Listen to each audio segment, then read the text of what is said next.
पहला समूएल बाब नंबर 28। उन दिनों में फलस्ती इसराइल से लड़ने के लिए अपनी फौजें जमा करने लगे।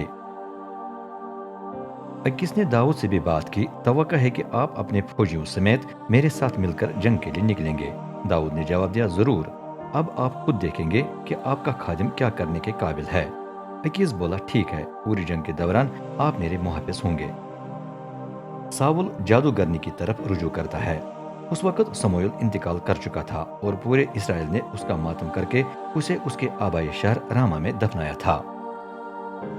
उन दिनों में इसराइल में मुर्दों से राब्ता करने वाले और गैबदान नहीं थे, क्योंकि साउल ने उन्हें पूरे मुल्क से निकाल दिया था। अब फलस्तियों ने अपनी लश्करगाह शोनियम के पास लगाई, जबकि साउल ने तमाम इसराइलियों को जमा करके जिलबोआ के पास अपना खेमा लगाया।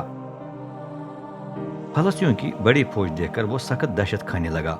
उसने रब से हिदायत हासिल करने की कोशिश की, लेकिन कोई जवाब न मिला, न ख्वाब, न मुकद्दस करार डालने से और न नबियों की मारिफत।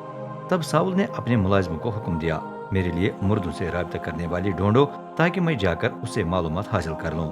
मुलाजिम ने जवाब दिया, ऐन दूर में ऐसी औरत है। साउल भेस बदलकर 2 आदमियों के साथ ऐन दूर के लिए रवाना हुआ।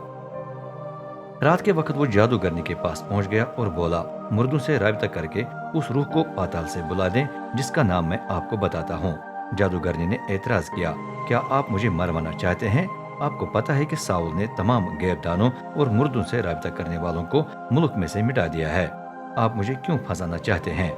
तब साउल ने कहा, रब के हयात की कसम, आपको ये करने के लिए सजा नहीं मिलेगी। औरत ने पूछा, मैं किसको बुलाऊं? साउल ने जवाब दिया, समूएल को बुला दें। जब समूएल औरत को नजर आया तो वो चीख उठी, आपने मुझे क्यों धोखा दिया? आप तो साउल हैं। साउल ने उसे तसल्ली देकर कहा, डरे मत, बताइए तो सही, क्या देख रही हैं? औरत ने जवाब दिया, मुझे एक रूह नजर आ रही है जो चढ़ती चढ़ती जमीन में से निकल आ रही है। साउल ने पूछा, उसकी शक्ल व सूरत कैसी है? जादूगरनी ने कहा, चोगे में लिपटा हुआ बूढ़ा आदमी है। ये सुनकर साउल ने जान लिया कि समूएल ही है। वो मुंह के बिल जमीन पर झुक गया। समूएल बोला, तूने मुझे पाताल से बुलवाकर क्यों मुस्तरिब कर दिया है? साउल ने जवाब दिया, मैं बड़ी मुसीबत में हूँ, फलस्तीन मुझसे लड़ रहे हैं और खुदा ने मुझे तर्क कर दिया है।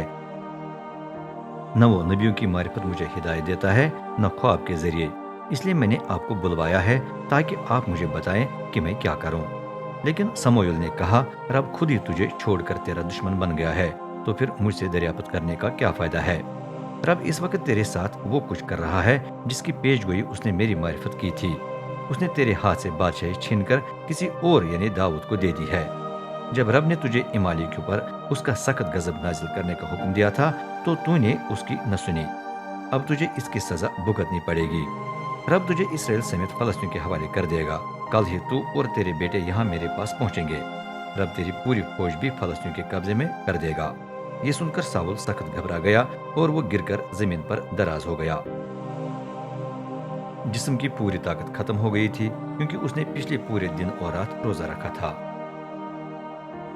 जब जादूगरनी ने साउल के पास जाकर देखा कि उसके रोंगटे खड़े हो गए हैं, तो उसने कहा, जनाब, मैंने आपका हुक्म मानकर अपनी जान खतरे में डाल दी। अब जरा मेरी भी सुने, मुझे इजाजत दें कि मैं आपको कुछ खाना खिलाऊं ताकि आप तकवीत पाकर वापस जा सके। लेकिन साउल ने इनकार किया, मैं कुछ नहीं खाऊंगा। तब उसके आदमियों ने औरत के साथ मिलकर उसे बहुत समझाया और आखिरकार उसने उनकी सुनी। वो जमीन से उठकर चारपाई पर बैठ गया। जादूगरनी के पास मोटा ताजा भिड़ा था, उसे उसने जल्दी से जबह करवा कर तैयार किया। उसने कुछ आटा भी लेकर गूंदा और उससे बेखमीरी रोटी बनाई। फिर उसने खाना साउल और उसके मुलाजिमों के सामने रख दिया और उन्होंने खाया। फिर वो उसी रात दोबारा रवाना हो गए।